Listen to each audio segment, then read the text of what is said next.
tertentu itu yang kemudian dia memenuhi syarat untuk melaksanakan iktikaf dengan tata cara tertentu, berarti ada maratib iktikaf yang harus dipenuhi.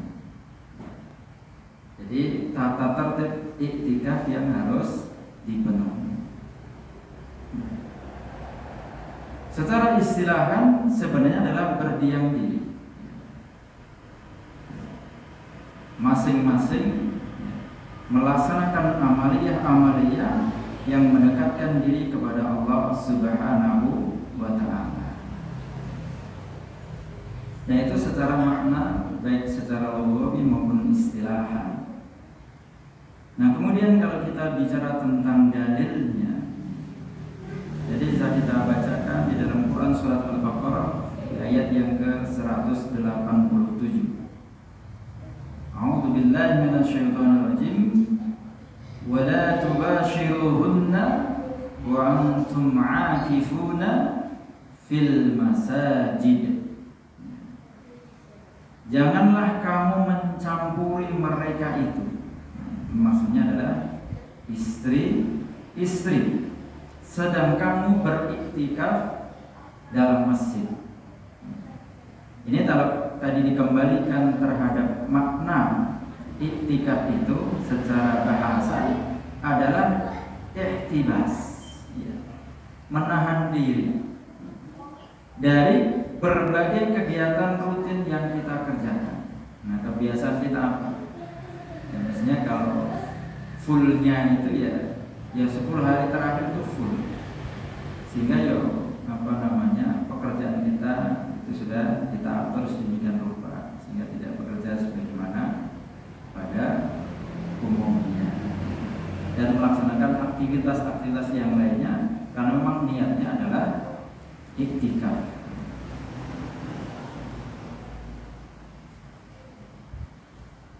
Nah, kemudian kalau kita melihat dari hadis yang diriwayatkan oleh Bukhari Muslim, Nabi sallallahu alaihi wasallam kana ya'takiful 'ashra awakhir.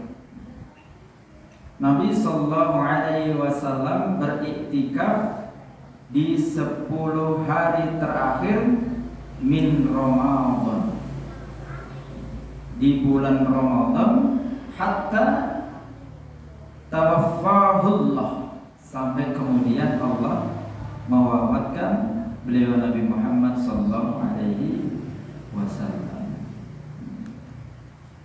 Summa i'tikafal azwajuhu min ba'dihi.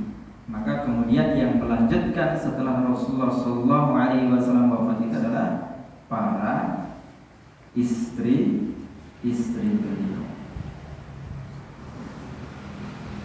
Jadi sebenarnya tidak hanya yang laki-laki saja, yang perempuan pun juga disunahkan untuk beriktikaf.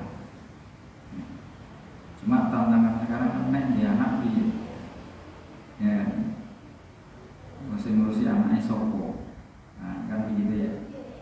Karena memang segala sesuatunya itu dipersiapkan, termasuk juga sunnah ibadah iktikaf, ya, sebagaimana haji, sebagaimana umroh, semuanya dipersiapkan. Nah, jamaah rahimakumullah, dari ijma', ya, di antara para ulama, ya, Imam Nawawi rahimakumullah dalam majmu'ahnya, beliau mengatakan hukum iktikaf itu adalah sunnah. Hukumnya adalah sunnah. Dan para ulama sepakat tidak sampai hukumnya wajib kecuali orang yang bernadar iktikaf. Jadi pada dasarnya hukum iktikaf itu adalah sunnah kecuali yang punya nadar iktikaf. iktikaf di masjid 1 hari, 2 hari, 10 hari. Nah itu yang kemudian derajatnya dari sunnah menjadi wajib karena bernafkah.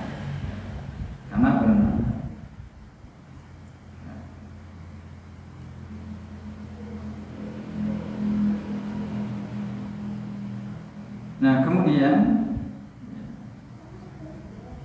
tempat iktikaf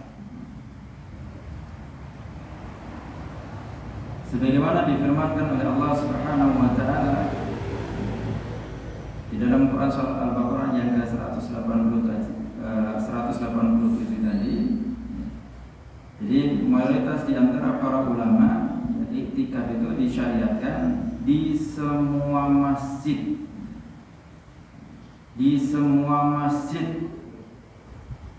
Dan menurut Imam Asy-Syafi'i dan para pengikutnya Syafi'iyah lebih afdol dilakukan di masjid jami. Apa itu yang dimaksud masjid jami? Maksudnya masjid jami di sini adalah masjid yang dilaksanakan Jumatan. Masjid yang dilaksanakan Jumatan. Jadi bedanya kan banyak masjid. Misalnya kita di Al-Maja ada 2 masjid misalnya, tapi nggak dipakai Jumatan. Itu ya masjid. Ya. Tapi kalau yang disebut masjid jami itu menurut Imam Syafi'i adalah yang di dalamnya dilaksanakan sholat Jumat.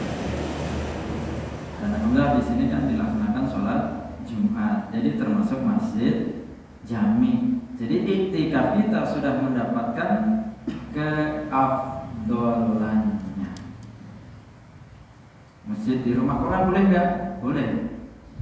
Walaupun bukan masjid jami. Nah, ini kita iktikaf terus ya. Nah, nunggu di masjid. Tapi enak ada.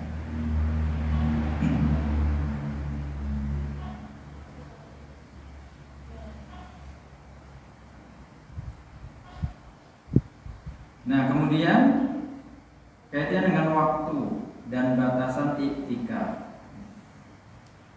Kalau tadi berkaitan dengan yang bernadar iktikaf berarti ya sesuai yang dinadarkan. Aku mau iktikaf sejam, sehari 2 hari. Sesuai yang dinadarkan. Nah, kemudian jumhur ulama itu berpendapat minimal waktu iktikaf itu boleh hanya beberapa saat saja. Misalnya masuk masjid nawaitul iktikaf lillahi ta'ala, itu kalau menulis. Nah ini yang kemudian dipakai di mazhabnya Imam Abu Hanifah, Asy-Syafi'i dan juga Imam Ahmad. Jadi kalau kita melaksanakan iktikaf, maka kita kan bertarawih ya. Mulai bar subuh, ya boleh berarti kan gitu ya. Karena beberapa saat saja boleh. Ya. Ya. Yang penting tadi, ketika kita sudah niat iktikaf, maka syarat dan ketentuannya berlaku di situ. Dilakukan oleh orang tertentu, maksudnya orang yang kemudian sah melaksanakan iktikaf, ya, berada di masjid. Kemudian dia melaksanakan amalia iktikaf sampai kemudian dia membatalkan iktikaf. Jadi insya Allah sudah sah lah gitu ya. Sudah bolehlah kita melaksanakan iktikaf walaupun cuma malam tok. Karena naik awan kalau besok naik kantor. Apalagi kalau kemudian bagi kita yang masih aktif bekerja di sana. Nah, kemudian yang selanjutnya. Nah, aktivitas apa saja yang dianjurkan selama iktikaf itu?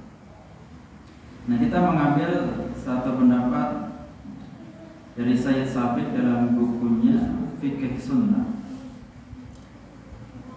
Nah, amalan-amalan bagi para mu'takifin, orang yang beriktikaf itu memperbanyak ibadah sunnah dan menyibukkan diri dengan sholawat, dengan sholat, dengan tilawah, dengan zikir, dengan doa dan lain-lain sebagainya.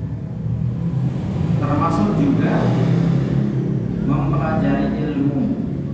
Ini bagian dari membuat variasi kegiatan biar terus punya semangat untuk mengisi waktu-waktu iktikaf itu dengan hal-hal yang bermanfaat.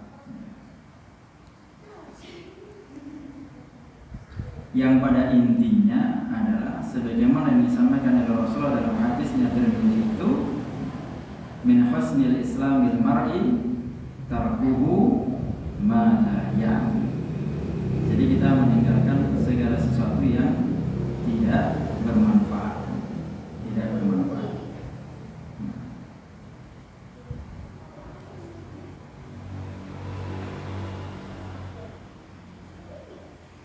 Jamaah rahimakumullah. Nah, ini juga yang kemudian bisa digarisbawahi oleh para mu'takifin.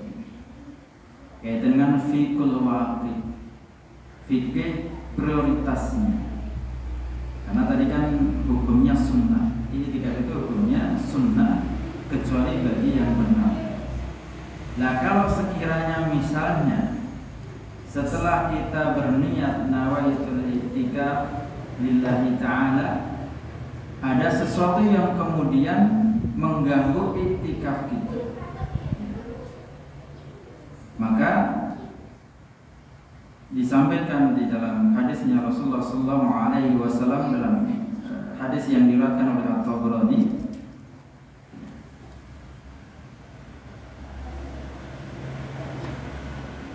li'anna amshi ma'a fi hajatan, sungguh aku berjalan bersama seorang saudara muslim dalam sebuah keperluan, fi hajati, untuk memenuhi hajatnya saudara kita,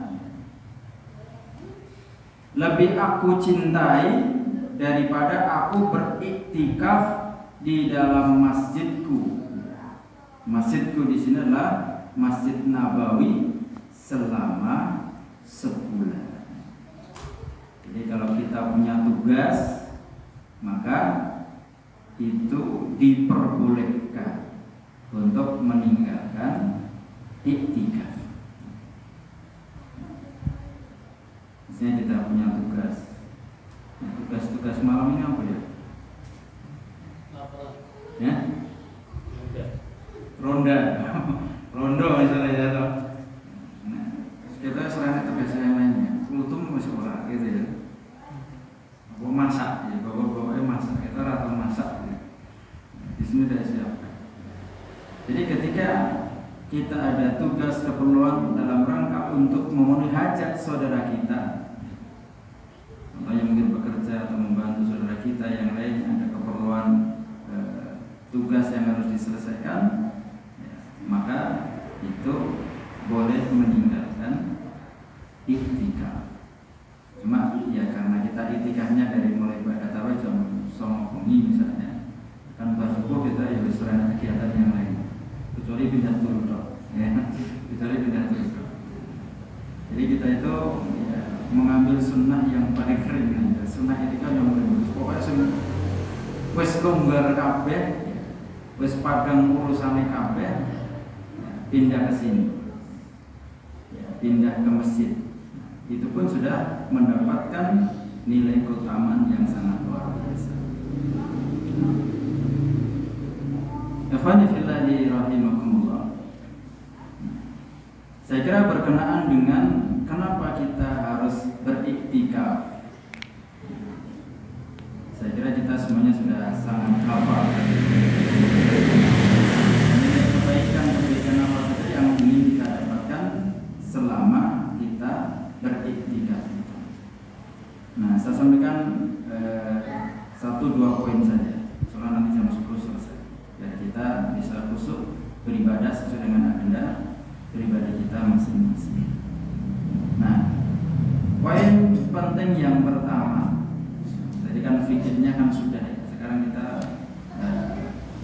ingin sampaikan tentang keafdalan dari ibadah iktikaf.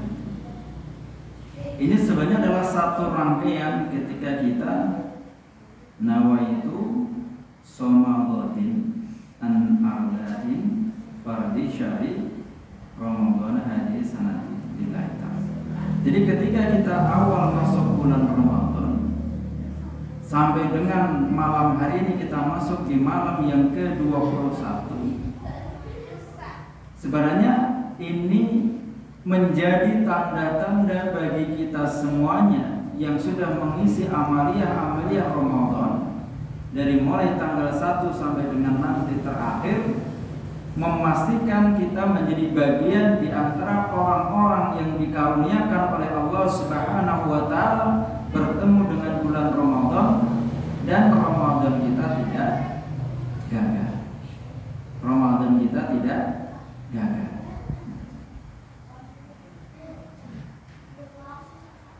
Sebagaimana disampaikan oleh beliau Rasulullah Muhammad SAW dalam hadis yang diriwayatkan oleh At-Tirmidzi,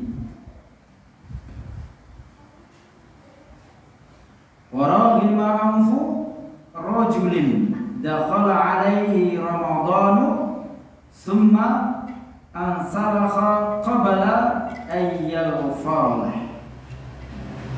Jadi untuk memastikan bahwa Ramadan kita tidak gagal. Karena Rasulullah sudah memberikan pesan kepada kita semuanya, sungguh amat merugi seorang yang Ramadan masuk padanya, kemudian Ramadan pergi sebelum diampuni dosa-dosa. Maka kemudian ketika kita di malam bulan Ramadan kita melaksanakan sholat tarawih, sholat witir, maka disunnahkan untuk membaca doa, Allahumma innaka afuwwun karim tuhibbul afwa fa'fu anna ya karim. Doanya itu diperbanyak sebanyak-banyaknya agar kemudian kita mendapatkan pengampunan dari Allah Subhanahu wa ta'ala. Apalagi kalau kemudian kita bertemu dengan Lailatul Qadar. Maka beruntunglah orang-orang yang kemudian memperbanyak doa itu, kemudian Allah takdirkan bertemu dengan malam Lailatul Qadar.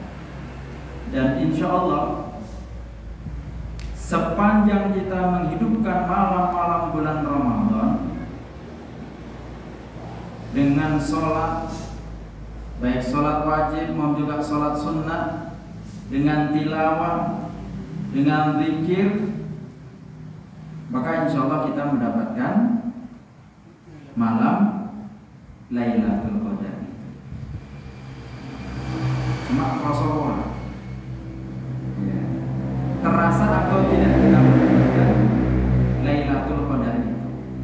Tapi sepanjang kita istiqomah dari hari pertama bulan Ramadan sampai nanti terakhir di bulan Ramadan, kita mengamalkan amalan-amalan soleh itu, maka insyaallah kita mendapatkan Lailatul Qadar. Kenapa kita kemudian harus memberikan makna yang lebih dalam agar kita semakin termotivasi untuk mendapatkan Lailatul Qadar itu? Kemudian kita harus beriktikaf di 10 hari terakhir di bulan Ramadan agar kemudian kita betul-betul bisa mendapatkan keberkahan dari bulan Ramadan itu. Jadi salah satu tandanya itu semakin akhir Ramadan itu semakin semangat. Jadi semakin akhir Ramadan itu semakin semangat dalam mengisi ibadahnya di bulan Ramadan. Cuma kalau kita lihat secara umum, nah sudah mau akhir Ramadan itu kan semakin melempem, semakin tidak semangat. ping piro katamu? Nggih. Biasanya wis ping 3 nek masuk itikaf ini. Nah, terus. Ini berarti nanti kompensasinya kan itikaf. Biasanya nek itikaf itu wis ping 3 ping 4. Lagi ping 1. Itu sebagai salah satu contoh saja. Maka kalau kita semakin lama biasanya kan semakin ngebut. Wah, kurang kami, saya kurang ikut mengenai itikaf. Itu lumayan. Jadi ada semangat ya, yang luar biasa memakan waktu itikaf itu mengejar ketertinggalan itu. Wah, kemarin saya nggak bisa maksimal ibadahnya, masih banyak tugas, masih kerja dan lain sebagainya. Itu tak selesaikan tarawih ketika masuk itikaf. Itu sudah jauh luar biasa dibandingkan dengan orang yang nggak punya semangat. Ketemu itikaf biasa gitu, amaliyahnya juga nggak nambah dan seterusnya. Nah, maka di dalam hadis yang lainnya disebutkan oleh Rasulullah Muhammad SAW itu, ya, rubba sha'imin hadduhu min siyamihi al-ju' wal 'atas. Jadi betapa banyak orang yang puasa dia tidak mendapatkan dari puasanya itu kecuali rasa lapar dan dahaga saja. Dan insyaallah kita karena pengalaman bertemu dengan bulan Ramadan, kita sudah memberikan makna.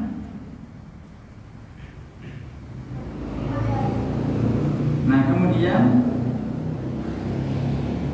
kenapa 10 hari terakhir itu menjadi salah satu kuncinya? Dalam hadis yang diriwayatkan oleh Bukhari Muslim, Rasulullah SAW bersabda, "Wahai Abdullah, janganlah seperti fulan.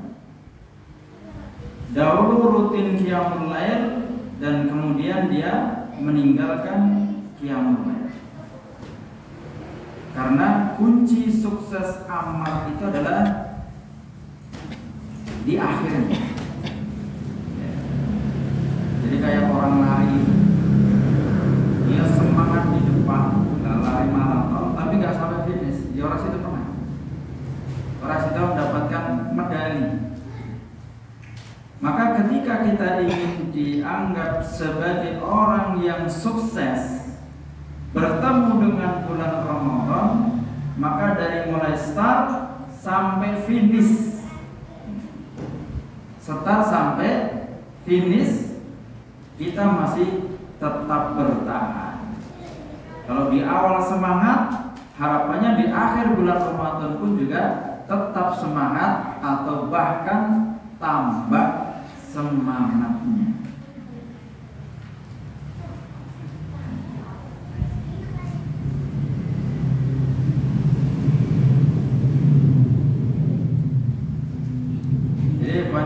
Rahimahullah, inilah yang kemudian menjadi panduan bagi kita semuanya ketika kita mengisi hari-hari akhir kita di bulan Ramadan ini dengan melaksanakan kegiatan iktikaf ini. Dan insya Allah ketika kita melaksanakannya dengan baik, maka apa yang dijanjikan oleh Allah Subhanahu wa Ta'ala, kita akan menjadi pribadi yang diampuni dosa-dosanya, sebagaimana yang disebutkan di dalam banyak hadis yang menjadi bahan di dalam kultum Ramadan itu, man shoma aw qama ramadhana imanan wa ihtisaban ghufira lahu ma taqaddama min dhanbi. Jadi akan diampuni ya, segala dosa-dosa kita oleh Allah Subhanahu wa Ta'ala. Kemudian kita punya kesempatan besar dipertemukan oleh Allah Subhanahu wa Ta'ala dengan malam Lailatul Qadar. Kemudian yang ketiga, kita pun juga punya kesempatan besar untuk menjadi pribadi-pribadi yang jauh lebih baik, alias menjadi pribadi-pribadi yang lebih bertakwa. Dan yang keempat, tentu saja kita berhak mendapatkan medali itu karena finish kita Aidul Fitri, kembali kepada fitrah. Ada satu pendapat yang sangat luar biasa, yang ini bisa jadi menjadi satu bahan renungan bagi kita semuanya, bahwa Lailatul Qadar itu menjadi salah satu resolusi baru dalam catatan amal manusia, ketika Allah Subhanahu wa Ta'ala sudah menerima catatan amal kita yang kita biasa kenal di bulan Sya'ban. Semua catatan amal kita sudah dilaporkan kepada Allah Subhanahu wa Ta'ala, dan Lailatul Qadar menjadi awal baru dalam catatan amal setahun ke depan. Maka tentu saja ini menjadi semangat bagi kita semuanya untuk mengawali catatan kehidupan kita di dunia ini di malam Lailatul Qadar itu dengan amal-amal ibadah yang terbaik. Jadi kalau kita biasa mengenal dengan istilah resolusi amal, maka sebenarnya di 10 hari terakhir di bulan Ramadan itu menjadi resolusi amal kita selama 1 tahun ke depan. Maka ketika kita di 10 hari terakhir di bulan Ramadan, maka perbanyaklah kalau kita punya keinginan-keinginan, satu hal yang ingin kita capai, hal-hal positif yang ingin kita dapatkan, maka perbanyaklah berdoa di 10 hari terakhir di bulan Ramadan. Apapun itu yang ingin kita capai, kita raih dalam 1 tahun ke depan.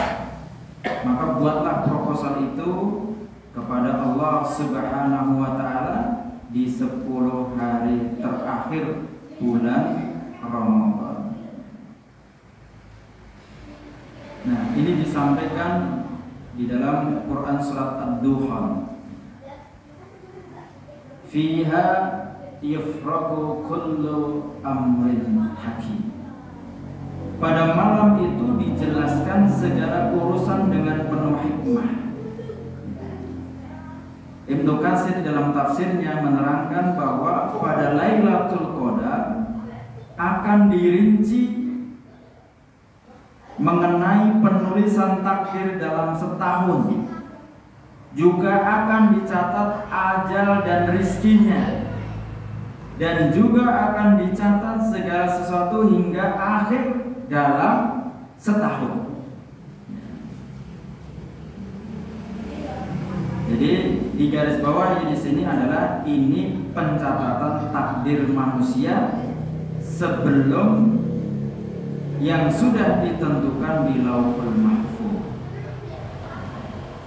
Jadi kalau pengen sesuatu yang baru, kita punya harapan-harapan baru, maka takdir itu akan dimulai pada malam Lailatul Qadar untuk masa 1 tahun. Monggo yang keinginannya belum tercapai bisa dibuat proposalnya kepada Allah Subhanahu wa Ta'ala, diajukan di 10 hari terakhir bulan Ramadan, baik untuk diri, keluarganya, atau untuk lembaga kita, pesantren kita, yayasan kita. Silahkan kemudian itu diajukan kepada Allah Subhanahu wa Ta'ala, Ya, semoga itu menjadi awal yang baik, sehingga catatan amal kita ya, itu akan baik semuanya di tahun yang akan datang. Jadi sampai dengan ketemu Ramadan 1447 yang akan datang ya, tentang takdir itu Allah takdirkan yang terbaik bagi kita semuanya. Dan itu tentu saja tidak terlepas dari ikhtiar kita, upaya kita ketika kita melaksanakan kegiatan-kegiatan di 10 hari terakhir di bulan Ramadan. Dan ikhwan fillah rahimakumullah, saya kira itu yang saya sampaikan pada kesempatan malam hari ini. Sebagai tadhkirah saja mengingatkan kepada kita semuanya, sebenarnya kegiatan kita ini bukan kegiatan yang baru, tapi kadang-kadang perlu diingatkan di antara kita semuanya agar kita semakin mantap lagi dalam menghidupkan ya, malam-malam di 10 hari terakhir bulan Ramadan, sebagaimana yang sudah dicontohkan oleh beliau Rasulullah Muhammad SAW kepada kita semuanya. Idza dakhala ashru syadda mi'zarahu wa ahya lailahu wa iqada ahlahu. Adalah Nabi Sallallahu Alaihi Wasallam ketika masuk 10 hari terakhir bulan Ramadan mengikat sarungnya. Nah ini, itikaf itu nggak sarung. Itikaf itu nggak sarung, karena hadisnya bunyinya adalah mengikat sarungnya, bukan nyentuti katok. Ya, jadi mengikat sarungnya dengan kuat. Ikat bawah atau atas? Hah? Ikat bawah atau atas? Ya sing di sarungnya lah. Itu mulang. Mana di atas malah bunuh diri ya. Jadi mengikat sarungnya, bunyinya begitu ya, bukan mengikat celananya, mengikat sarungnya, menghidupkan malamnya dan juga membangunkan keluarganya. Artinya ini juga gayung bersambut